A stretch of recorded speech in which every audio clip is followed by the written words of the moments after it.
Hello, and welcome to another edition of Behind Enemy Lines. That's right, we're doing this every week. You guys have loved it. We've been able to kind enough to get a very, very honored guest coming in the house today.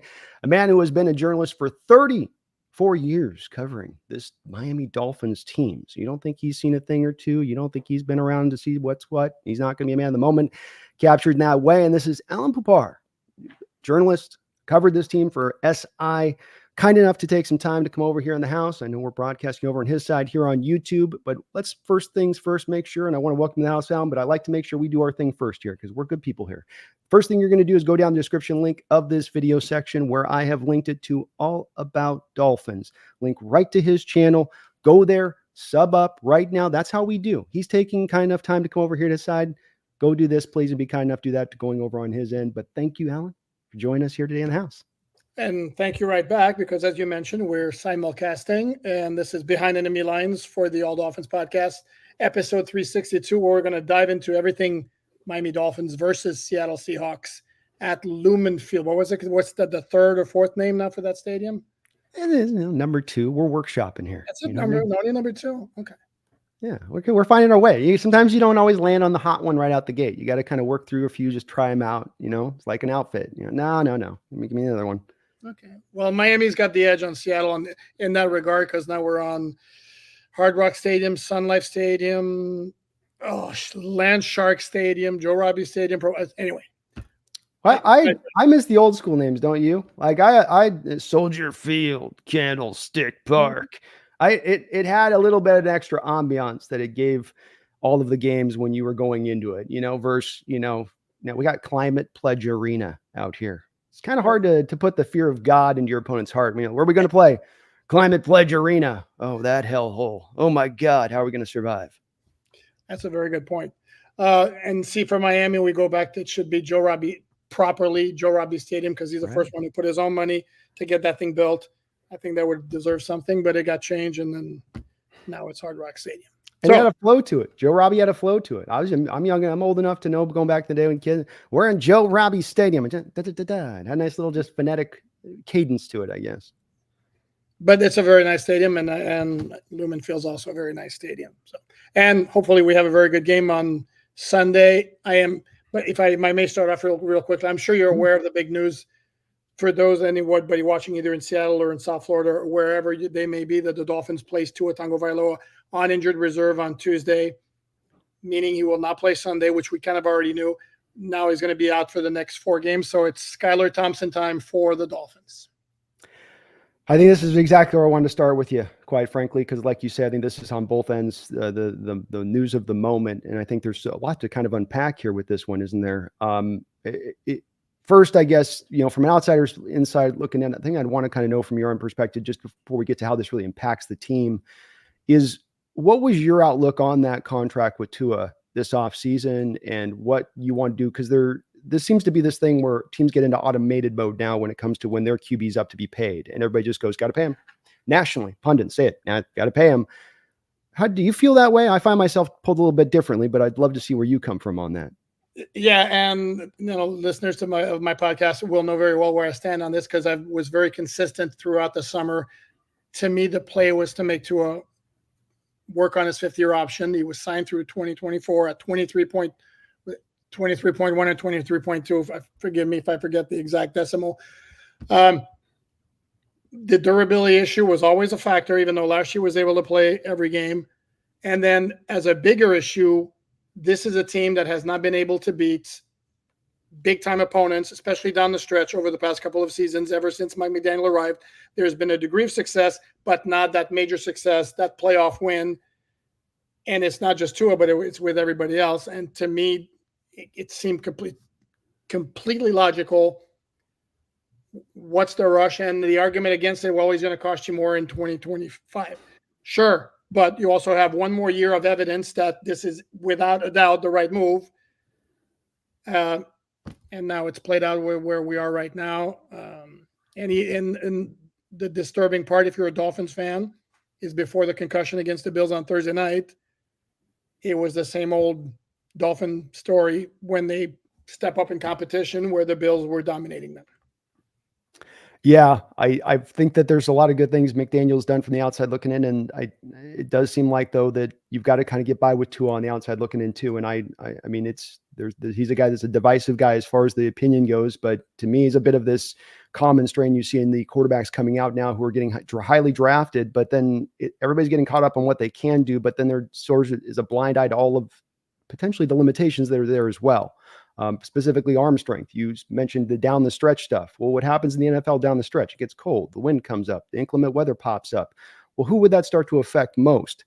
Maybe perhaps the guys that are a little bit limited in their ability to really push the ball up the field or around the field. And there's only so much of, throwing bubble screen passes you can do at that time of year before you got to make the big boy NFL pass. And it's not that he's a bad player. It's not to say that. It's not to say that Tua can't be a functional player. But when you start talking about paying him up at that mark, it's different than off of the rookie contract. We start to be in a different, is he a difference maker? Is he a guy that elevates those around him? Is he a guy that can do without everything being set up perfectly around him? And those are the questions just to me that NFL franchises, and you're confirming this, just for whatever reason, just don't want to ask that question. It just comes to me, the shortcut, quick answer they take. It seems fear-based, like you say as well. Well, what about the future? What about it's going to cost down the road? I don't like though that you guys are going to get hurt by it now. The other factor that comes into play with a lot of these teams, it's always, well, if not Tua, then who? And it becomes a little bit more valid because there's such a dearth of high-end quarterbacks. And you see what's going on in Carolina with Bryce Young. And this is a team that invested in the number 1 overall pick. And there's not a ton of really, really good quarterbacks. And that's why I think teams, if they have one who's good, maybe less hesitant to extend that player and keep him around for a long time because they know what they have and it's good, even though it may not be good enough to get to the ultimate point. And to me, that applies to Detroit and Jared Goff. I kind of think this is a guy with a ceiling. Trevor Lawrence is another one we could make the argument that the Jackson really need to jump the gun and make that deal right now. So, and I think because that's part of the pushback I got all summer long about when I was suggesting the Dolphins should make Tua play on the 5th-year option. Well, who are you going to get? Well, first of all, my counter was always they don't have to get anybody else right now. He's playing in 2024. That's their quarterback. So, yeah, no, and the other part of it is, especially for the folks in Seattle, what the Dolphins did is they built their offense maximizing the speed and what they have outside and everything playing to what Tua does best, to his skill set. And I don't know that Tua could not, while Tua is a very good quarterback for this system, you take him out of the system and put him somewhere else, the drop off in his performance would be greater than you take your average quarterback and put him in a different system.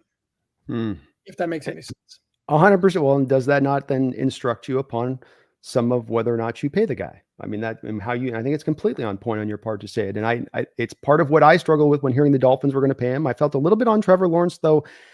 Some of it comes down to a little bit on some of these young quarterbacks coming in, of course, is that these guys, because these teams don't think about the process at all, supporting parts, whether the timing is right, whether the team's ready. Let's just go get him. Just go get him. Just like the automatic pay functionality thing that kicks in when they're due to be paid is the same functionality that kicks in when there's a team up to pick a quarterback and there's a quarterback who might be up there on the board for them to select. They just draft him. And then you get a guy in there that doesn't have the good supporting cast. He gets beaten up, knocked around. He starts seeing ghosts. He starts not playing his best. Then you call him a bust. Then you go and you find another one till the next one can come in. Or maybe he can kind of finally get good at the end of it. But then you've had to wait that 3 years to get the supporting cast up to the snuff, to the point where they're ready to go to actually show him off. And it comes back to me a little bit of the give and take of how much does the supporting cast help the quarterback versus this theory, this ideology that's out there. And you can see it as pervasive of why do you pay the quarterback? Because it's like he's your star. He's the guy in basketball just out there on the wing, one-on-one in his way, and all the other guys stand on the other side of the court and he'll just do it. That's not how football works to me. I think it's much more of the interrelation between the supporting parts on there that determines the success of these QBs, and thus paying them more than double that of the next guy in your roster, sometimes more than double that of the next guy below him on the roster on the second highest paid list. This doesn't always add up to me or track to me on this. And this is, to me, another representation of that, but there's been many of them to me. And it's not, again, back to being bad, but there's that question. Who else? There's other quarterbacks who could run this offense functionally. This is not an offense being asked for a guy to do a tremendous amount. It's a lot leaning into a skill set and really making the game easier on him. And let's face it, he hasn't exactly been using his legs a ton for a guy that was kind of known for somewhat being mobile coming out of Alabama. I went back and looked at a little bit of using his legs. You're not getting a lot with that either. So what are we, paying for? I guess. Tread lightly here, Brandon, though, because that's how he got hurt by scrambling. So that's why I think you're going to get some Dolphin fans irritated at you. But no, but that's not part of his game. His game is sitting in the pocket and being very accurate. And I made that point to the point that you made about the offense being very conducive to quarterbacks putting up good numbers. Jimmy Garoppolo killed it in that offense. Jared Goff put up 100 passer ratings in that offense. Mm-hmm. And I'm going to forget to somebody else because I actually did a story on this that there were like 3 or 4 different quarterbacks in that Sean McVay, Kyle Shanahan, Matt LaFleur type offense. Matt Ryan got an MVP. Jordan Love's kicking butt. Yeah, you're right. There, you can go through a list of guys that have been, I think, to your point, if I'm not going to steal your word, but elevated a little bit by their skill set within this offense. No, without question. Having said that, if I throw it back to you, where are you guys on Geno Smith and exactly where he ranks in the hierarchy of NFL quarterbacks?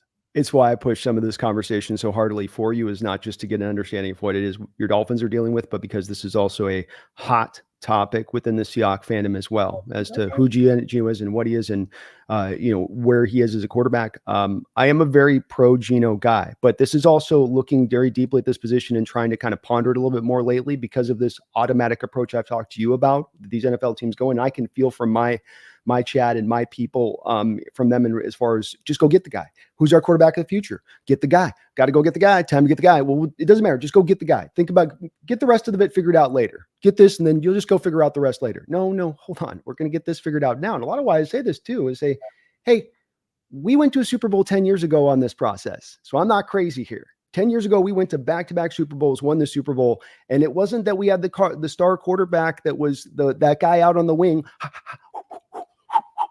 No, we had a whole team that was great. And part of it was because we built the great team up, and then we got the quarterback as the finishing piece. And this comes back to that supporting cast part, why I'm a pro Geno guy. And I think mostly Seahawks fan base is really starting to understand this and see it. And I think you're going to see it this year because of that supporting cast part.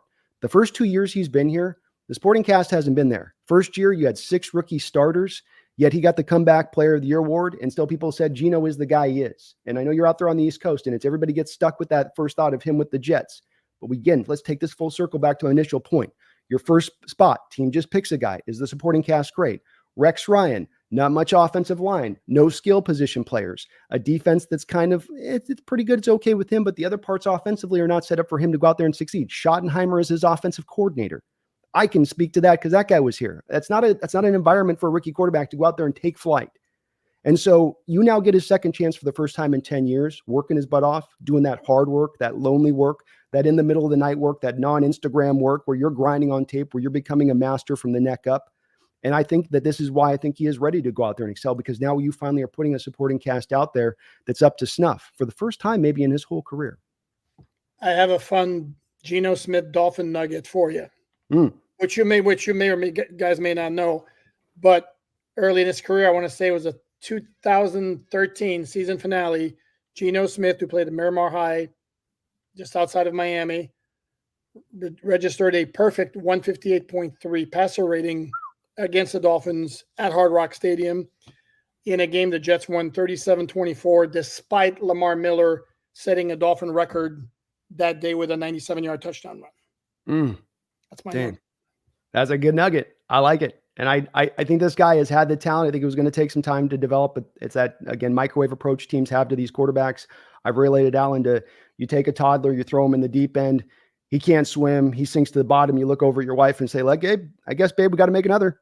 Let's go. And that's the bit of the disposable attitude I think that the teams take, but that and you end up selling these quarterbacks down the river actually might be pretty decent quarterbacks. You just got to give them the time because it's a hard position to master and get good at. You just want to make sure you have the guy who's got the goods to do it. And we come back to that Tua thing. I don't think that he's necessarily expecting to be a hyper-mobile guy coming out, but the fact that he's had to eliminate that part from his game, and then you have limitations as the passer, but then you're going to be paying him like top-end market, that's the part of the formula that doesn't add up to me. And we come to a guy like Geno, who's out there running opening week. Sorry, who ran a 50-yarder in the opening week, and we felt his legs. And he's a guy that can actually use. I'm not saying he's hyper-mobile, but you can lean on that part of his game. And I think he's got a big enough arm to make all the NFL throws. that's kind of my, prerequisite of what I want there in my quarterback if I'm going to have that guy back there as a signal caller, and then we'll figure out value from there.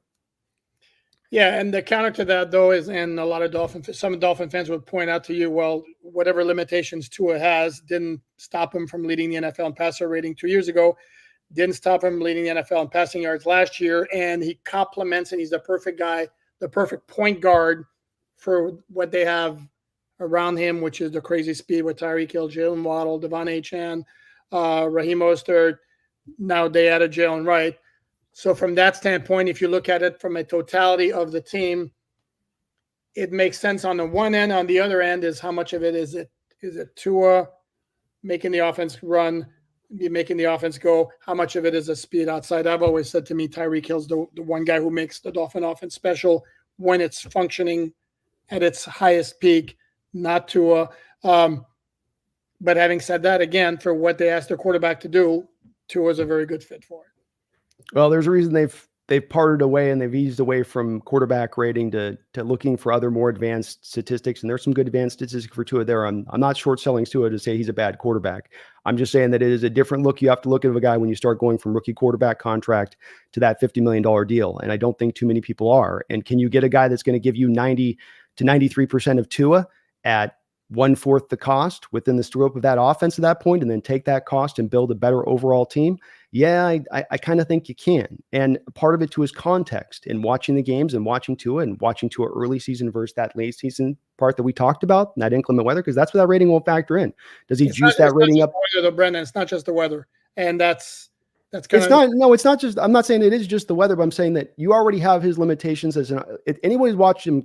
Like I've watched football for years. I can watch a quarterback and say he doesn't have commensurate arm strength of an NFL quarterback that I would typically look to see. That's just naturally there. Correct. I put that in the elements though. That's also then going to ding it further. You take a guy that may be barely average now going into anything with wind, with wet, with bluster, and that's going to now dip that down even further, is my point. And now you're dealing with more limitations of a quarterback that you're paying to be that star caliber guy. But actually there's more stuff in here now we're kind of dealing with limitation front that to me just doesn't make it add up.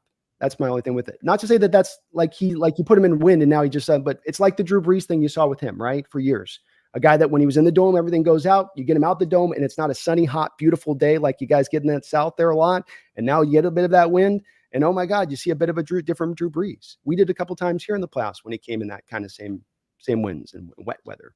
No, correct. And it's not a good sign when you start a season and all you talk to like national analysts and they're like, well, Dolphins have to get a home playoff game if they're going to have success in the playoffs. I mean, right away you start off like that. If I may pivot, a question that's burning me from Miami here. Mm-hmm. The Hawks are 2-0. Are they legit 2-0 or are they profiting from the fact that they opened against Denver and then New England? Probably a bit of both. And I think that it's going to still remain to be seen if we can be a contender this year. With the history of going from, one legendary coach to another and the transition process, you guys had to do this with, I know Jimmy Johnson was taken over for, I know you're Dolphins fans. Did you forget Don Shula's name? I did not forget Don Shula's name. I just blanked for a moment. Give me a break, guys. Give me a break. There's a little bit of a transition process that's got to be undertaken, and we're going from one that is a big change. You've got one of the younger teams in football. I would be lying to you if I just stood up here and pounded my chest and said, no, I know this team's going to be a contender this year, because when you have those, you've been around long enough, I've been around, when you have that kind of mix, it's combustible, it's hard to predict, and there's just as much of an easy way for it to kind of go this or that direction. I think the floor is pretty good, like a 7.5 A-win team coming in this year was the floor. I also think that there is the ceiling there of an 11 to 12 win team if everything worked out really good. But where they're at exactly on that variance level, it's still probably too early to tell, because like you said, you can't discount the fact you got Knicks at home, rookie first start. On the road, Jacoby Brissett's a backup. He's a competent backup, but that's a bad Patriot offensive line as well in addition to it. And, so you got to put it in, the right point of it, I think, which we're still waiting to see. We're hopeful, but it's a great start to a new era. I will say that. No, and it's an interesting matchup with Mike McDonald, Seahawks head coach, who was the DC in Baltimore last year, and the defensive line coach for Baltimore last year was Anthony Weaver, who was now the Dolphins DC. From Fangio too. It's the Well, it's kind of the part where this is the next layer over the Fangio thing, right? Because the Fangio brings the cover two shell stuff in, and this is the new change now. Starts to take away the deep passing attacks of the NFL, and then you get these McDonald or Weaver or Harbaian defenses, whatever you want to call it, or basically it's Ryan defenses if you really want to track it back to 46. Yeah. But now what they're doing is they're going, yeah, we like that cover two shell stuff, but we're going to build upon that cover two shell stuff because now we're going to get a little bit more mixing it up on the fronts, and we're going to get a lot more creative on how we really let this flow all the way across the board rather than it just being about kind of mixing the coverages up more than anything else. And it's fun defense, isn't it? It hadn't been so fun when the results aren't there. I mean, it was fun when the Dolphins were shutting out the Jaguars in the second half of the opener. Wasn't fun Thursday night, even though Dolphins wound up giving up only 247 total yards, but they were not efficient. I looked at the stats today. Dolphins are fourth in total defense and yards allowed, and you kind of wouldn't know it by the way the games have gone, but it's what sometimes you can have fun with stats, and stats can be misleading. Well, and it's not, you talk about opening matchups. I don't think you guys got necessarily the easy opening matchups we did to start this off. I think that, the Bills are in a place right now where there's probably a bit of a sense of urgency there with them this season. I think we're going to see, and they're a team I thought was going to play really well. I think you're going to look at that game and look at the games playing them in the end of the year and go, that was a strong opponent. It's a good team. That's one of the strong teams in the AFC. And you did hang in there strongly for the most part. I know it got away a little bit at the end. But what strikes me a little bit with the defense, too, is there's a little bit of a lean at times on this of we'll kind of put the defense together. I do go back to this old Mike Holmgren rule that he kind of learned. You always like to kind of peek your ear open when you get a guy who's gone through a process and learned some ultimate truth. And from a general manager standpoint, they asked him, because he came into Seattle, he was the general manager at that time. He was able to kind of do it how he wanted to, right? Like all these coaches want to. And they said afterwards, down the line, 10 years later, what would you have done differently? He said, yeah, I would have gone young defense and old offense. And I went young offense, and then I went a little older defense. And you guys aren't old defensively. You got your Jalen Phillips. Javon Holland's one of the more underrated safeties in this game. No doubt about that. But then you can also see from the Poyers and the Ramseys, and let's go make the trade on the Chubb, who wasn't an old guy, but then we're going to try to kind of try to, put it. You're right there. Are you making bread or something? I'm putting it together. You guys are Power Rangering it. You're Power Rangering it. You're putting the action figure together a little bit here. And I don't know. That's not necessarily been necessarily a way of a successful defensive approach in the way of doing. But again, that's one where I lean back to that old Holmgren thing where I've always kind of looked at it a little bit since I remember going through that a bit and going, no, I mean, that's a bit of an ultimate NFL truth here a little bit. Yeah, and I forgot to mention Calais Campbell, who's the oldest of all, 38 years old. And the problem is he was the one really established player the Dolphins got to play the interior of the defensive line after Christian Wilkins left with that monster deal to sign with the Las Vegas Raiders. And then they signed, it felt like 17 different interior defensive linemen with very little on their NFL resume. And in the first two games, whenever Campbell can be on the field to join Zach Sealer, who's a very good defensive tackle in his own right, it's fine. But when Campbell has to take a breather, and again, he's 38, it's not so good. And then the secondary, the Dolphins signed Jordan Poyer, who was a great player once upon a time with the Buffalo Bills, but he wasn't that guy last year, and he's not that guy anymore. So, yeah, they have some age concerns in certain spots on the defense. Right now, the bigger concern though is the offense. What's it going to look like without Tua?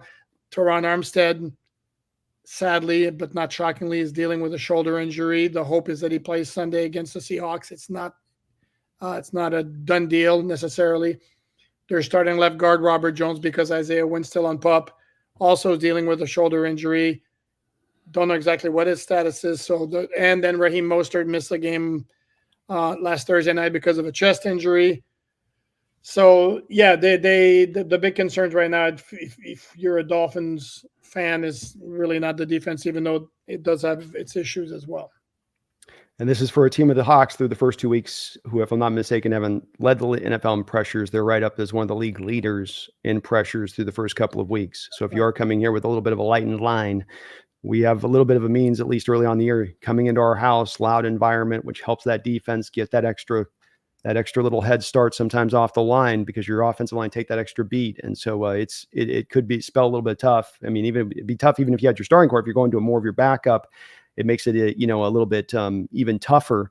Though it does seem like with Thompson, do you get a little bit more legs with him? Is that right? Is he a little bit more ability with him to improvise and get away from danger? Because that can sometimes help.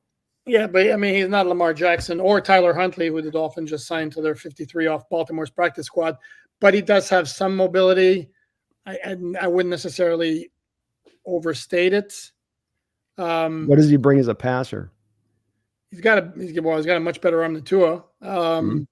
I'm sure this is the part where you're going to go, well, that's not a very high bar, and that wouldn't be very nice. But I would. I'm not going to. Tua's going through some stuff. I've been hard on him enough here so far. Nice. There you go. He's got a good arm. He can make some good throws. The thing with Skylar Thompson has always been he's inconsistent, and he's prone to making the key mistake every once in a while. So, and I've started going back to his. If you just look at his stats, they're really not good. He's played 5 games, I think, where he's had at least 10 pass attempts, and there's not a passer rating higher than 75, which is not good. But I started watching him about halfway through it. The playoff game he started at Buffalo in the 2022 season, and what I've seen so far, my recollection was he really wasn't good, and now it's like he wasn't that terrible. He really wasn't that terrible. Didn't get a whole lot of help. The offensive line had a hard time with the Bills pass rush on that day. So, and there are a segment of Dolphin fans who will tell you, okay, Tua's on IR, they're 0-4. They're going to be 1-5, season's over. And I'm like, number one, if that's the case, what an indictment on how you put together this roster after you made the playoffs the last 2 years and were 11-6 last year. That would be a massive indictment. And then number two, it would scream, if the Dolphins automatically are going to lose the next 4 games because Skylar Thompson's your quarterback, then why the hell is Skylar Thompson your number 2 quarterback? So there will be a drop-off offensively. He's certainly not as quick a processor, gets the ball as quickly as Tua does. It's not as accurate as Tua is. But this notion that the Dolphin passing game can't do anything because Skylar Thompson's a quarterback and not Tua, I think to me is just off the mark and tad offensive to Skylar Thompson, if we're going to be honest about it. A little bit to McDaniel too, because McDaniel, I do believe, is one of the bright offensive minds in this game. I think that he's looking at offense, and though he comes from that tree, in a way that is unique and inventive and imaginative, and that he's got pieces there with Waddle and Tyreek Hill that he can manufacture some things for any quarterback, not to mention this Niner offense, which is very quarterback friendly just in general terms. So I'm with you. I don't think that this is necessarily, I think this is a pretty good quality Dolphins team. I know I may have picked around a little bit of the edges, but I think that there's no doubt they've played well the past couple of years. This isn't Johnny on the spot. And then it's also a team that you can see if they're at their full, all the horses are pulling this cart, we're going to take this thing across the West. But are all horses out there? You spoke to the offensive line, and Chubb's going to be out on this running back room, a little bit beaten up, though there's some good depth there. I like that Jalen Wright kid, who I think will be a very good player for you guys. I think he's even impressed at times watching him, a little bit different from A-Chain. Got a little bit more ability at times to kind of drag the tackler through. You don't think so? No? That's why I was. A-Chan's a dude, and what you've seen from Jalen Wright, and I apologize for interrupting, but what you saw from Jalen Wright, correct me if I'm wrong, was either at Tennessee or in the preseason. Well, different ball game in the regular season.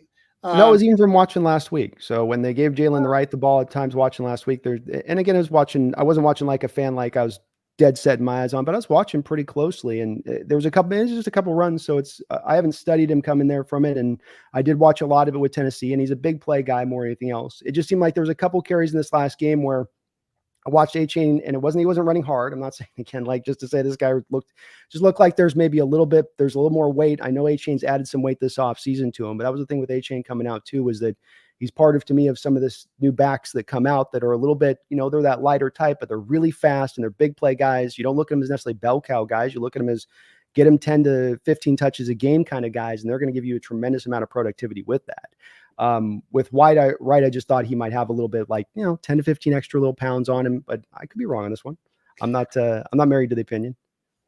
No, I mean, like I said, A-Chan's a dude. I mean, he had 29 touches on Thursday night with Mostert out. I don't think that's sustainable because he's not built for that, but the dude can play, and it's not just pure speed. He's also very shifty, and he can break a tackle here or there. I mean, whereas Jalen Wright has really intriguing potential and could become a stud down the line, Devon Achane is that guy right now. I think Achane's a great back. It's not that with it. And a guy that I'm very, I watched last year what he did, what you saw with it last year, the injury stuff popped up with them. And you see with some of these guys that happens with it, where when they are a little, it's where these running backs have gone in recent years. You watch them coming out of the draft where they'll be at 175, 180, 185 pounds. Whereas before, back in the day, 220, 225. Why did they used to be up around that edge? Because they're a bit more of a durability aspect that you get with that. So when you take them down, yeah, they can still be dynamic and great. And he's not just a speed back. I wasn't saying he can't give you some moves. Like I say, he's a tremendously productive back. It just comes down to the usage on those guys and the workload and what they can sustain and take. And I think that it sounds like you're kind of as much in agreement on me with this one, where it's those guys will get worn down and beat up and battered. It's when you start to and Niners in the past have taken these guys and done this to them, by the way, too. Shanahan's done this with these guys at times because he likes that speed back type. So there's a lot of recent history of this happening to those guys. And as long as you can use them in that box, they're good. But the pull is always, and the draw is always for those coaches to do what? How many touches this last Thursday? Yep. 29, I think you said. Yep. So that's just my point on it. Not that he's not a very good back. He is. But I think long-term Jalen Wright is the upside guy there. And I do indeed think he's got more of a potential as a bell cow guy and more in that vein long-term. Okay. Point taken and accepted. Well done. Can I throw one at you here? I'm very curious. I'm sure Dolphin fans are also very curious because your new starting center was the Dolphins' former starting center and had a nasty ACL injury in mid-December. And then the Dolphins signed Aaron Brewer from the Tennessee Titans to replace him. And then Connor Williams wound up signing with the Seahawks. I know he started the last 2 games. What I don't know is how well has he been playing? He wasn't really well graded this last week by PFF. He was about middle of the road last week. Watching the all-22 on him and locking in on him, I think he's bringing to the table what we'd hoped, because we're moving to a more of a spread-based concept and we want more mobile-based offensive linemen. And you guys know with Connor Williams in your system, ask their linemen to do a lot of similar stuff, pull in space, climb to the second level, get to the reach blocks. All these things capable of doing. I think if I was to be honest, he's probably still finding his footing. I mean, quite literally, being that there is no training camp there. He came in very late. I think they're kind of putting him out there as much for how much they know he upgrades it, even in maybe his somewhat not at 100% state. But it was a great value signing. We got him for we didn't have to trade for him. We got him for like $3 million. It's an incentive-laden deal. If he signs to a contract after this year, we're going to get a compensatory pick, not to mention he might be a guy that we keep and retain long-term. I think he'll probably get better as the year goes along. But with this too, those ACLs, they come back the year after. But there's a lot of times some guys can come back and be like Adrian Peterson. That was that 1 year we got back and get the MVP. And then there's times they come back the next year and they're kind of taking another year to kind of get there. Jordan Brooks, the guy you guys got playing who was for us, was kind of like that last year a bit with it, where he came back, but you knew you weren't necessarily getting pure explosive, pure speedily Jordan Brooks. And he's been pretty good actually the first 2 games. He was very good against the Bills. He had that one highlight play where he stayed with Curtis Samuel down the sideline on the pass to the end zone that he wound up knocking away. But overall, he's done a pretty solid job. And it looked from our vantage point here that was an upgrade over Jerome Baker, who's playing for the Seahawks now. And my understanding is he left the game early against New England because of a hamstring injury. Sure hope he can be in the lineup against the Dolphins. Really good dude. And I know he'd love to play against his former team.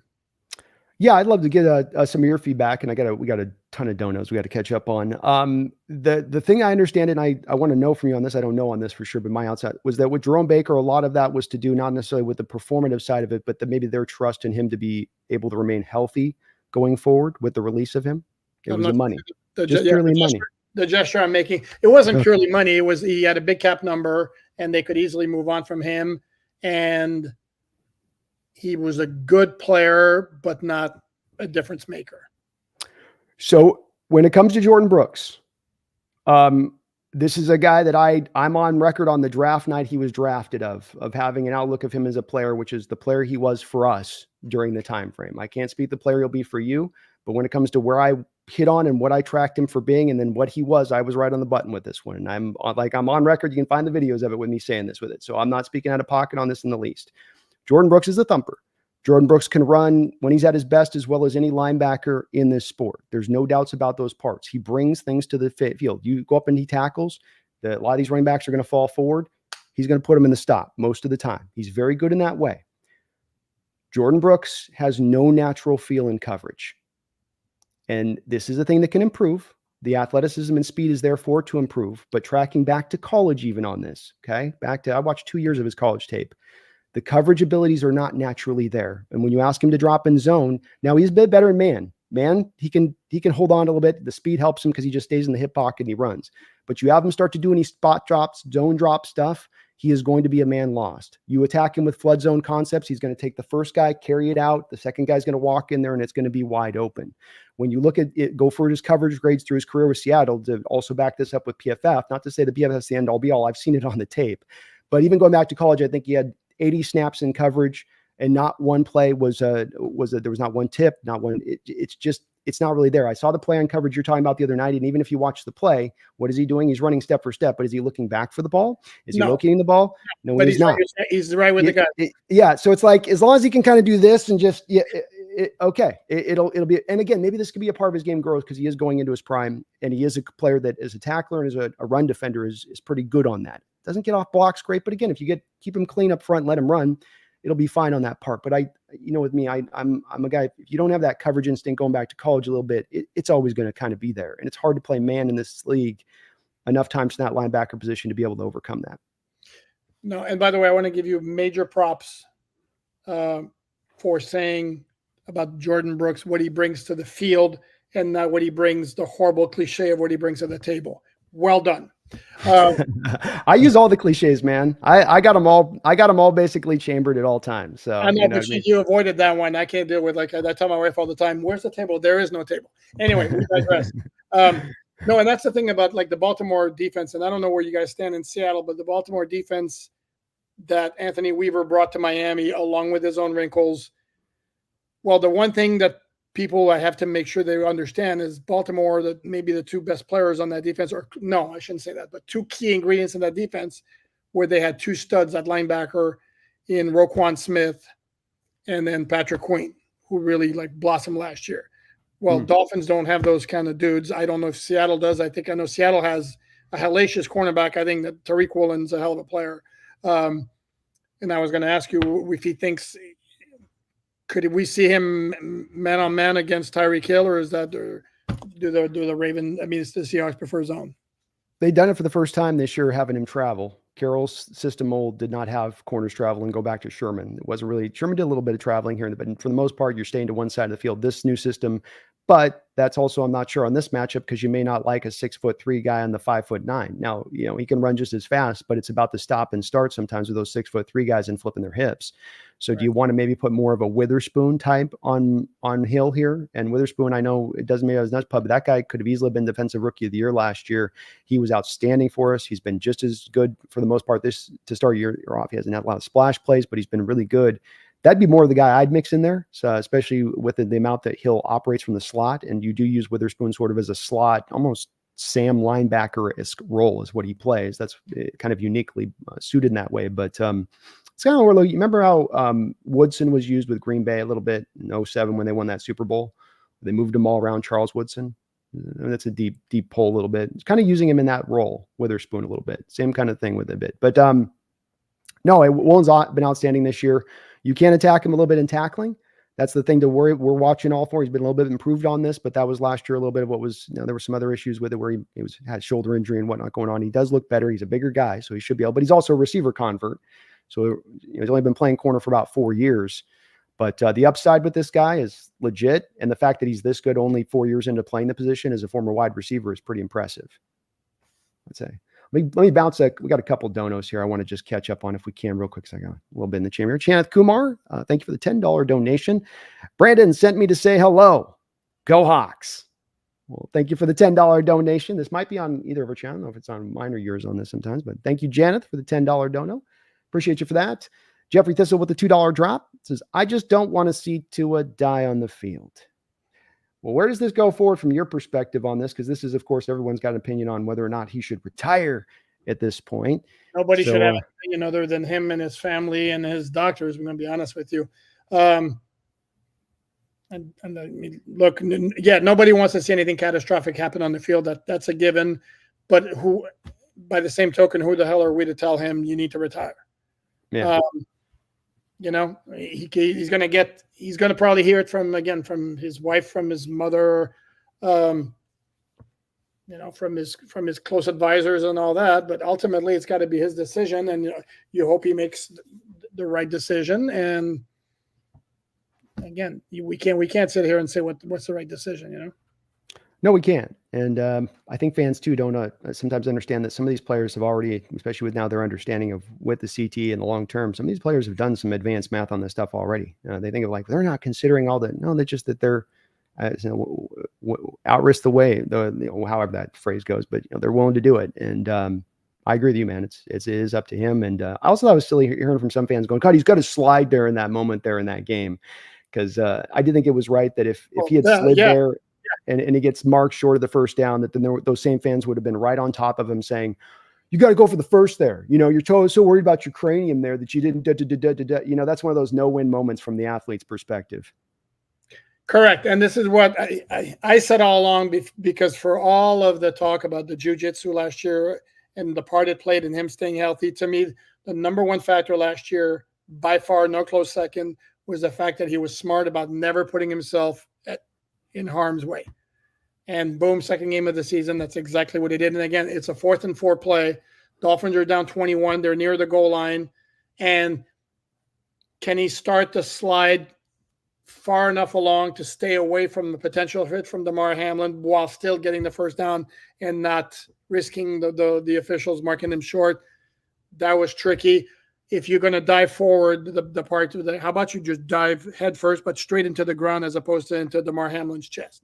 Again, in the heat of the moment, you're not really necessarily thinking about that. It's so much of a blink of the eye thing too. That's that trick of the television, because when you get on the field, I'm sure you've been many times where you can feel that speed on the field of how really fast things are happening, and it's making that call in the moment is so hard to do. So I thought that was kind of wild when people were like, he wouldn't have won on that one there. Snyder AF, thank you for the $20 donation. I really appreciate you. That's very, very kind of you for that. Says here for Poop. This is on your end, actually. Here you go. So this is on your end, and very, very kind of you for Alan there on that. Says here for Poop. Tua was paid when he shouldn't have been. Plain and simple. Dolphin fans care more about the players now than the team's success. Can I address that one real quick? What Snyder, how you doing? What he's referring to is the Dolphins giving out big money contracts, and not only Tua, Tyreek Hill, Jalen Waddle, Jalen Ramsey, and Mike McDaniel.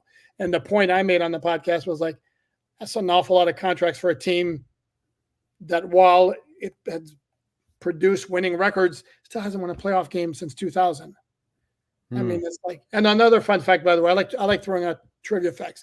That season of 2000, when the Dolphins last won a playoff game, began with a 23-0 shutout victory in Dave Wanstead head coaching debut against which team, Brandon?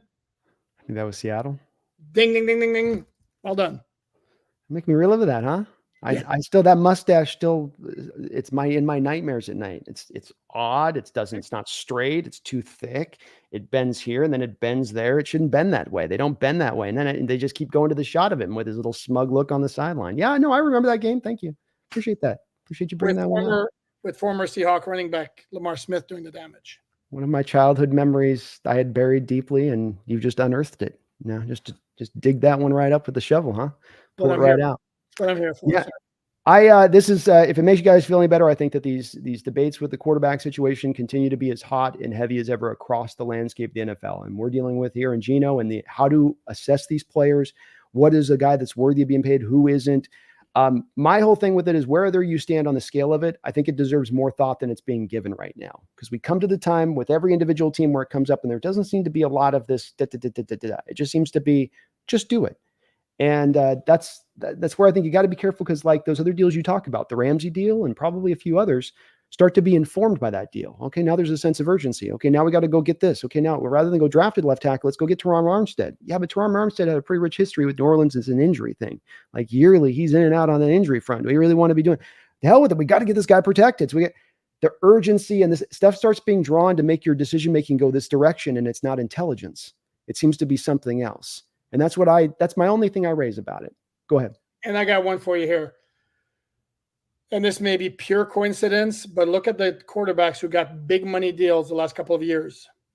and see if you can detect a theme here. Last year, Joe Burrow misses the second half of the season with the injury. You had, I already forgot who it was. The next one. We got Hurts. Justin Herbert. Sorry, Justin Herbert misses like the last 5 games of the year with an injury. This year, who got the massive contracts? You got. Why am I drawing blanks on these? I'm coming up with the wrong ones. I'm going. We got Lawrence. I'm like, he's still up right now, but I know you're right. There's somebody I'm spacing out on. Trevor Lawrence and the Jaguars, for lack of a better term, are sucking right now. Yeah. Tua got one. He's hurt. Jared Goff got one. They just got beat by Tampa Bay. Daniel Jones last year, and but that's gross mismanagement. Sorry. Dak Prescott, and they just got smoked by New Orleans. Jordan Love got one, and he got hurt in the first game. So it hasn't really panned out for teams that give, and they may eventually straighten out and work on in the end. But the immediate offshoot, and I wrote about this on Miami Dolphins on SI at one point, that generally speaking, the early returns for teams when they give out a massive new contract to a quarterback are not good. Yeah, my theory on this is that the Brady Mahomes factor has skewed things a bit here, where you've had 2 guys come along that are kind of GOAT-like players at the position, and that's caused everybody to look to the position to say, let's go find that. And you go, well, wait, those are generational. You don't find those. And yeah, there are a certain special amount of quarterbacks in the sport, but there ain't 15 of them. And there's more than 15 of them being paid at that mark. And it becomes so much, again, back of an important decision because it ends up driving so much of what you do long. Look at the Browns stuck with the Watson deal, which how that may or may not work, and the craziness of that. It ends up disrupting everything else from a organizational perspective and how you're able to conduct your business and the moves you make. So it's got to be made a more important decision in your consideration of it, in my opinion. And another factor I would throw out there is a lot of FOMO among owners. We have a good quarterback. We don't want to take a step back to maybe take the necessary step forward later on because we like what we have and we don't want to be stuck without a good quarterback for an extended period of time. My theory on this is that the forward-thinking organizations right now are going to look at a market opportunity here. And I don't know if we're doing this. I think we're doing this. It goes back to 10 years ago and that we took this model and we utilized it to the utmost before.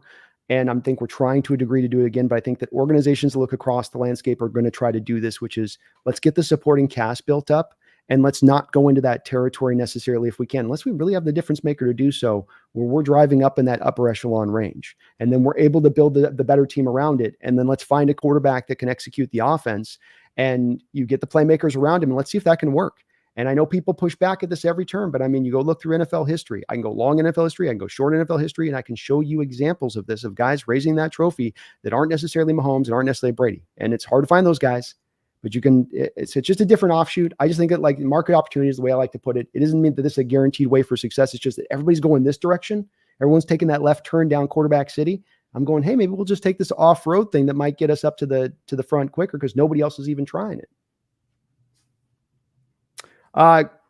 Jason Kirkland, thank you for the $10 donation. I appreciate you. Jason's my dude. Hey, Jason. What's up, Jason? Well, thank you for donating your Dolphins creator out there. Very kind of you guys for doing that. Sorry, and thank you for checking out the show today, folks. Please do on either end of this, hit that like button if you could.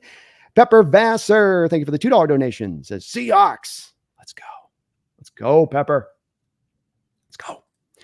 Snail with a $10 donation. Thank you, Snail. And thanks, guys, for bearing on me with these donos. A little bit behind on, but catching up here. Seahawks 2-0. Washington State Cougars 3-0, winners of the Apple Cup. They're feeling good about that here. Pack is back with the best logo in field and college football now, and the Puppies volunteered to be bottom feeders for the Big Ten. Best week ever. Puppies are the Huskies, I assume. Puppy Bussy, there's a fierce rivalry here between the eastern side of the state with the Cougars and the Huskies over in Seattle, of course. And the Huskies, after the great year they had last year, kind of having to retool a little bit here. And the Cougars were able to get them last week. And it was a great game, down the wire. Bad call at the end, right at the goal line. And Cougars got out. But Huskies are also in the Big Ten now. And it might be a bit rough waters for them as everyone's in the Big Ten or the SEC now, I guess. That's pretty much the way it's going to go within the next 10 years, one or the other. Thank you, Snell, for that $10 donation. Ethan Compton, thank you for becoming a member of the channel. Welcome aboard on that. I think this is mine with the owl on that. So I'm going to go with, I think that's on mine. So thank you, Ethan. Jeffrey Thistle, thank you for the $5 donation as well, Jeffrey. Appreciate the double dono drop. This season, I don't care if we win or lose. This season is about learning scheme and showing improvement week after week for me. Winning. Off season's about learning a scheme. Sorry, Jeffrey. Sorry if I jump in here from Miami. The off season's about learning a scheme. Well, I think we're the unique situation we're in, really, though. And this is, I would say that you could look through almost 31 NFL teams that aren't in this boat that we were in coming with this transition, because it's not simply going from one to the other. Let me give you an example. Mike Macdonald takes over for Wink Martindale in Baltimore as the defensive coordinator. He is onboarding his version of the same scheme. It's a transition of an updated, modernized, cutting edge scheme with another guy. I'm running my iteration of it. With Coach Carroll, you had a guy 10 years ago who was trotting out schemes on both sides of the ball that would have been looked at as pretty archaic at that time. You push that forward another 10, 12, 13 years, and those things became pretty dusty by the end. Lack of motion. We're one of the league leaders. You guys use motion at the league high rate. You know the benefits above it. We were one of the league minimum rate teams of it in recent history under Carroll. Targeting the middle of the field, literally 32nd rate every single season underneath him. Flipping coverages. Pre to post snap, something as simple and easy as that. You guys have been doing it with Fangio. You go to Weaver. You have fluidity and already doing that in the players and teaching it and showing them how to do it. We were 32nd for years in what we showed you pre-snap to what we showed you post-snap with our coverages, meaning we didn't flip it up. And then what did we run for those years? Cover three, cover three, cover three, cover three. So you're going from that. Cover three. Huh? So you're saying cover three. I just want to But make that sure was the old. Yeah, that's it. Yeah. If I say it, I was going to say it 5 times, but I thought maybe it gets on the 4. I don't know. That's so it's the transition of the simplified to the ultimately one of the more complicated things you're running in the NFL. And you're probably not going to necessarily just accomplish that in one off season. It took McDonald 10 games with Wink Martindale to get that defense on right. And that was going from kind of same to same. This is going from wildly different to something else different. Sorry. You're going to have a, I'm sorry. And this is something that I've fought against certain viewers. I'm not a big believer in that it takes a whole year to learn a scheme. Obviously, the more you do it through year after year after year, the more it becomes second nature. But again, that's what the offseason is all about. And it's a whole lot of classroom time. And then you have training camp. And yeah, I think Mike McDonald's had time, but you think NFL coaches in their first season have their systems inserted and onboarded? Their game one of their first game going on is as exactly much as they do into year 2? No. Well, first of all, no coach would be like that first because they keep adding wrinkles to what they do. But why would they just throw all the wrinkles if they can learn all the stuff? Why wouldn't they just throw all the wrinkles in that first off season if they can learn it all? Because as each year goes by, they self-scout and then they evaluate, okay, what can we change? What can we adjust? How are teams attacking us? What do we need to do to counter what they're doing against us, whether offense or defense? So, or it's that they don't want to overload their guys and make sure they get the basics before they give them the advanced math, right? You don't want to just throw everything on top of them at once. You want them, especially if you have an intricate system. Like I'm saying, if you have a complicated system, it takes a while to learn. I'm not going to throw that all on you at once. McDonald in June said he had 20% of his system onboarded. That's in June. That's out of his own mouth. So I think that to think that like these guys are fluid as they're going to be next year in this is kind of silly. And that's what it's about. It's about mastering the system and getting great in it. It's the same thing with having an offensive line and the cohesion with that. It takes time.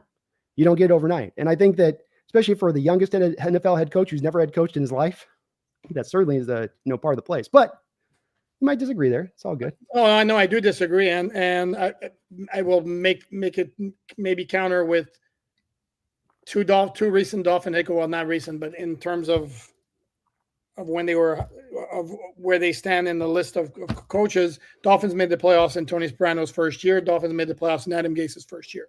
Mm-hmm.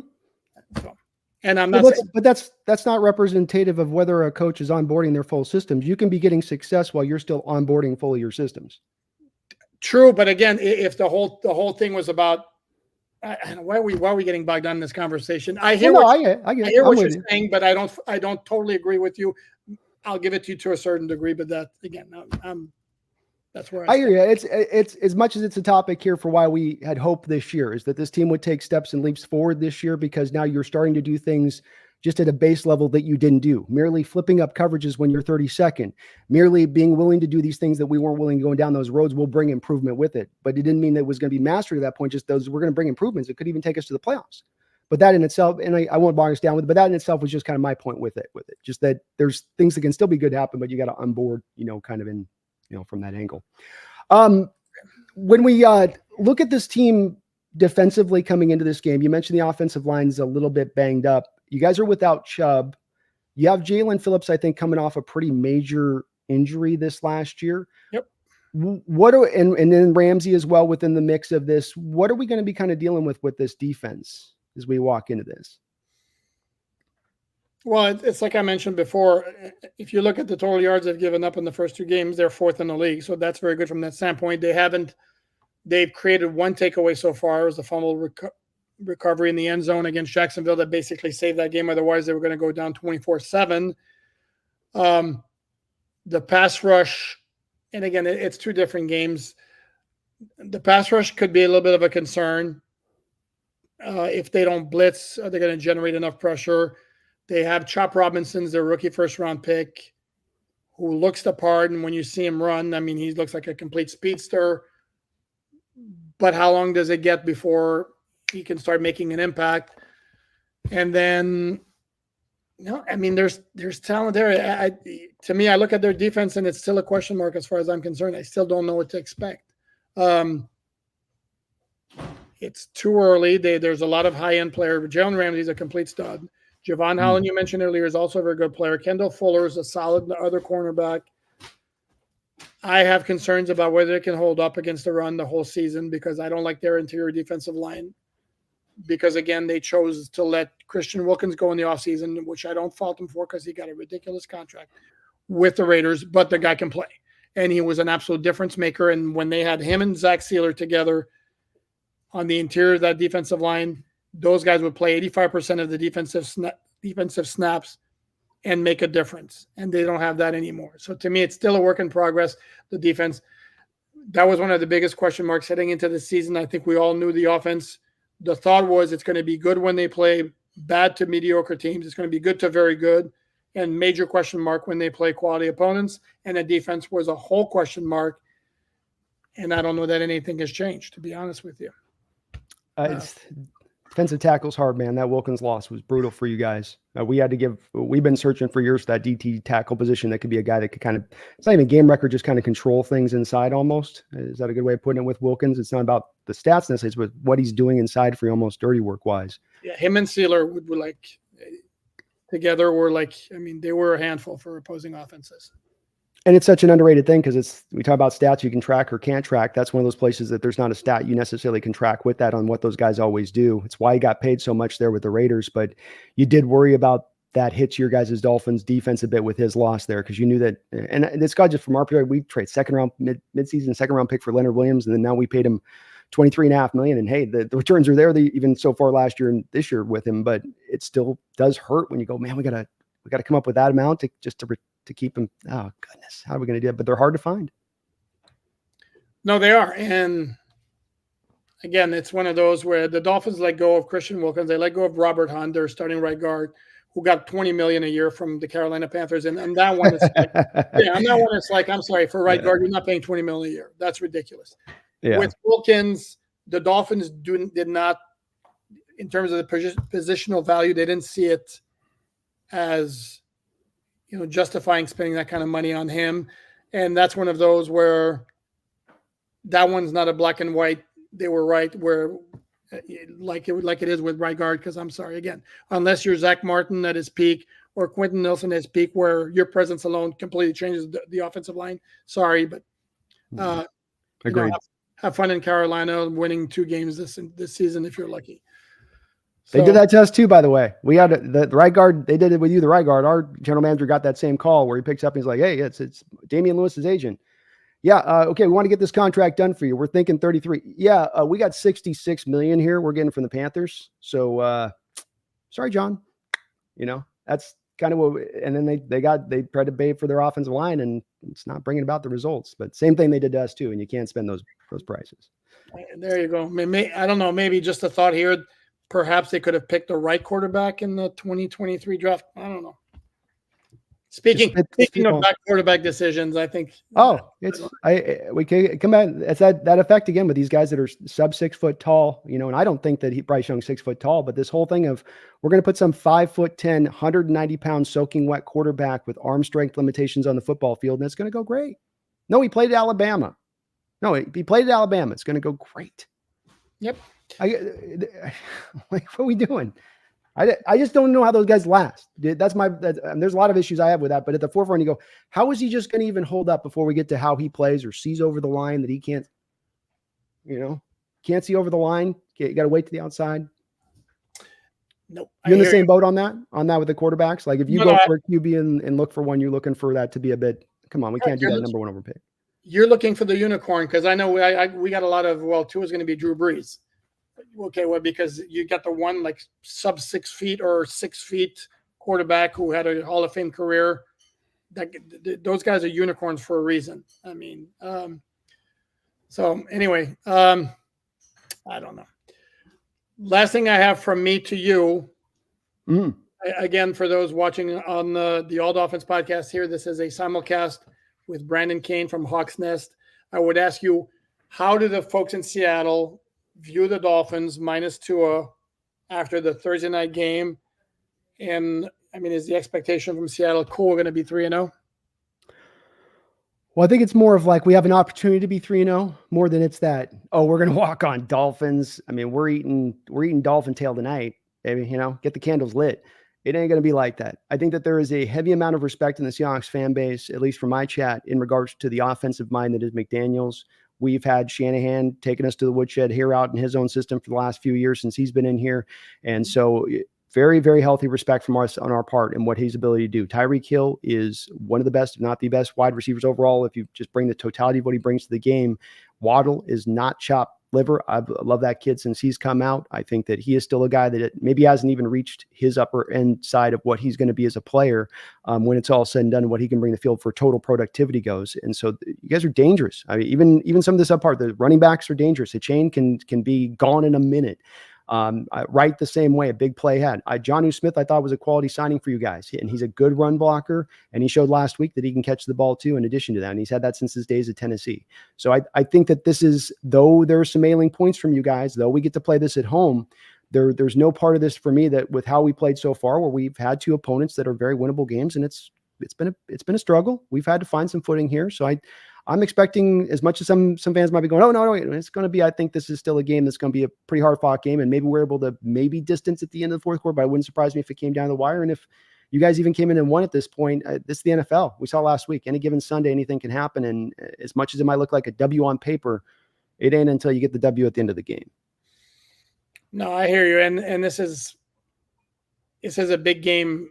I wouldn't dare call it a crossroads game, but this is a big game for the Dolphins, because if they completely flop and the offense malfunctions with Skylar Thompson at quarterback, then I can see the panic button being pushed all over South Florida.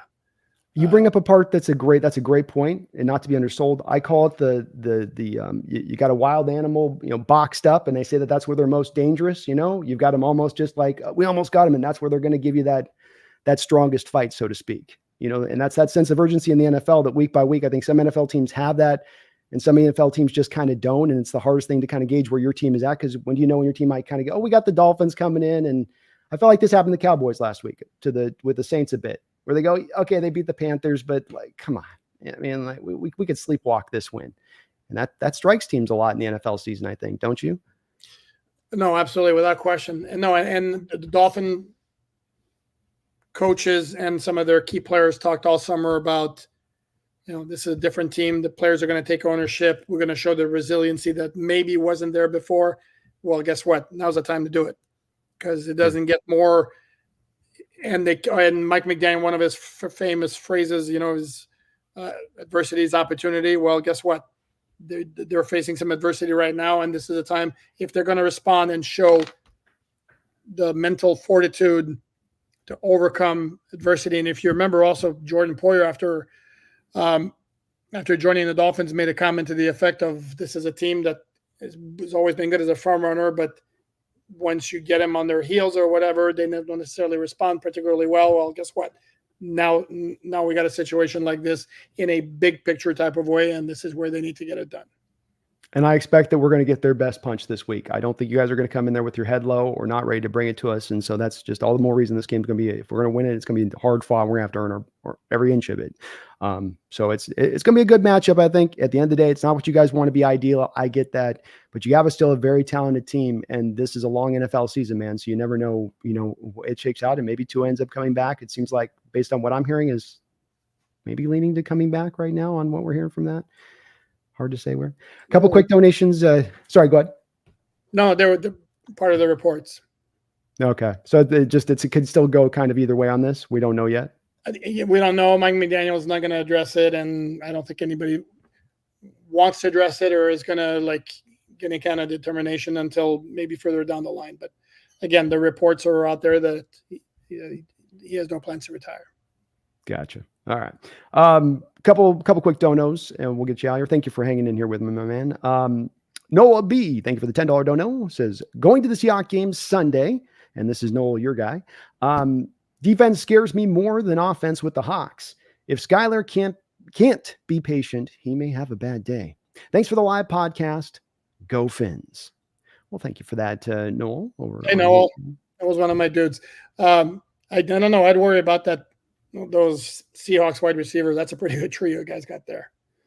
We've got a really great mix, and they all have little different skill sets to them, which allows you to kind of float those through very nicely on our side of it. And, Grubb is a new offensive coordinator here for us, college offensive coordinator. He is still kind of finding his footing a little bit on his play calling from the college level to pro level. You don't get those wide hash marks at the pro level. So you got to adjust to that just a little bit. So that is a place where he is kind of fine, but they're explosive as hell, and they will attack you. I think you guys have a good secondary deal with it. Ramsey has been matched up many times with DK one-on-one with the Rams. They've had many battles go back and forth. Ramsey sometimes has gotten the best of him. DK sometimes has gotten the best of him on the other side of it. So I think that's a give and take kind of fight. I think that the defense is going to be where an interesting battle is how Skylar deals with the pressure. Because he says mentioning being patient, and like you said, can't be patient. He's not going to be able to be patient. It's going to have to be McDaniel drawing things up for him quick and easy. And because I think that pass rush is going to be right on top of him with the injuries you guys are dealing with on that offensive line. Even without injuries, actually. I'm sorry. Did I say that out loud? Oh, you said the quiet part out loud. It's not a great pass pro, and they faced a big challenge in Buffalo in week 2 and did not rise to the occasion. Yeah, it is an offense too to get the ball out of the hand. I mean, this goes to the Niners offense too. It's not built to be one to hold on to the ball and have things fairly easily scriptured up. So there is some nice built-in schematic kind of twist there to help you out a little bit offensively as well versus other offenses that might be more of that, the old Mike Martz 7-step drop, no risk it, no biscuit. The dude from Tampa Bay from a couple years ago, those kind of offenses. It's not that. So that might help out Skylar a little bit in this game, especially if we try to be a bit too aggressive. That hit us last week, by the way, as we got a little aggressive in that Patriots game. Brissett was able to kind of find that check down, that security blanket throw, and it got all good there. MW Green, thank you for the $3 super sticker. I really do appreciate you on that, MW Green. And Snail finishing us off with a $2 don't know says, how is Cam Ward doing in Miami? We got a lot of Cam Ward love here with him having the WS. Kicking butt and taking names. And as somebody who pays attention to the University of Miami, actually covered them back in the day, a long time ago. When they're fun. Thank you very much, State of Washington, for letting us have Cam Ward, because the Dolphins, the Hurricanes haven't had a great quarterback in a long time, and that dude can sling it. And I mean, right now I think they're 8th in the country in the latest AP poll. And there's a lot of people down here who are thinking, crossing their fingers, this is a year where the U is back. And the biggest reason is this guy right there. I watch him for a couple of years here because he's been in our back door. And you probably, I'd love to hear from you who see the same thing. There's few quarterbacks that I put the gunslinger kind of title upon them, because so much today is just. And with him, he'll be back there and he'll let it rip. He's not scared. And there's so few of those guys kind of built that way anymore in that manner. And he's so much fun to watch play. Yes, he is. Yes, he is. Well, folks, do me this favor. All About Dolphins down there. Link to my man's YouTube page here. He's been kind enough to take well over an hour with me of his time here to chop it up and go through this stuff. So please do what we do here, which is be kind enough to go over there and sub up to his side of it. I'd really appreciate it. It's a great discussion here with you today, Alain. I really appreciate it, man. I hit you last minute. You were able to jump right up on it. So thank you for doing that. Would love to have you on again. You never know with the 17 game schedule now and the way this flips up, year by year. So if you have another chance, I'd love to have you on in here. Absolutely. And right back at you, Brandon. For those watching on the All Dolphins podcast, check out my man here at Hawks Nest, the Hawks Nest podcast. This is the All Dolphins podcast, episode 362.